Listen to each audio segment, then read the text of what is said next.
नेकी का बदला। छोटे से कस्बे नूरपुर में एक गरीब मगर खुददार बुढ़िया जीनत बीबी अपने पोते हमजा के साथ रहती थी। इसके बेटे और बहू एक हादसे में वफात पा चुके थे और अब सारा बोझ इस ज़ईफ खातून पर था। जीनत बीबी सिलाई का काम करती और हमजा छोटे मोटे काम करके कुछ पैसे कमा लेता। दोनों ने कभी किसी के आगे हाथ नहीं फैलाया। हमजा एक ज़हीन और ईमानदार लड़का था, मगर गुर्बत ने इसके ख्वाबों पर धुंध छा दी थी। इसकी ख्वाहिश थी कि वो तालीम हासिल करे और बड़ा आदमी बने, मगर हालात इजाज़त ना देते।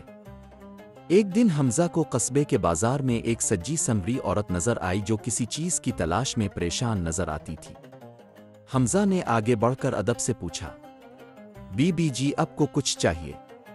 औरत ने परेशान होकर कहा, मेरा पर्स खो गया है जिसमें नकदी और कुछ ज़रूरी कागजात थे। हमजा ने अर्द गिर्द देखना शुरू किया और कुछ ही देर में एक नाली के करीब वो पर्स पड़ा हुआ देख लिया। इसने झक कर उठाया, मिट्टी साफ की और औरत को लुटा दिया। औरत खुश होकर बोली, बेटा तुमने ईमानदारी की आला मिसाल कायम की है, मैं तुम्हें इनाम दूंगी। मगर हमजा ने आजिज़ी से इनकार किया, बीबी जी ये तो मेरा फर्ज था। औरत ने मुस्करा कर कहा, मेरा नाम महरीन है, मैं लाहौर की एक फलाही इदारे की चेयरपर्सन हूं। तुम जैसे बच्चों के लिए काम करना मेरा मकसद है। इसी दिन से हमजा की जिंदगी का रुख बदल गया। महरीन ने जीनत बीबी से मुलाकात की, उनकी हालत देखी और हमजा के लिए अपने इदारे में स्कॉलरशिप का बंदोबस्त कर दिया। अब वो लाहौर जाकर एक बेहतरीन स्कूल में दाखिला लेने वाला था। लाहौर की जिंदगी नई थी, मगर हमजा ने कभी उसूलों पर समझौता न किया।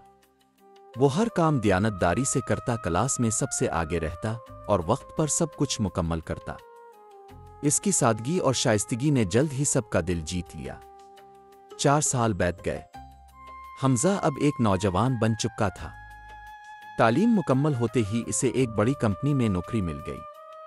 अब उसकी तनख्वाह भी अच्छी थी और वो जीनत बीबी को अपने पास ले आया था। वो दिन भी आ गया जब हमजा ने अपना छोटा सा फ्लैट ले लिया। एक दिन हमजा ने सोचा कि इसे भी किसी के लिए कुछ करना चाहिए, जैसे कभी किसी ने इसके लिए किया था।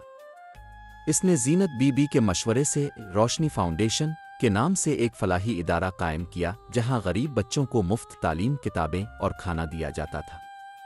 इदारे के इफ्तिताह के दिन महरीन बीबी बतौर मेहमान खुसूसी आए। उनकी आंखों में खुशी और फख्र के आंसू थे।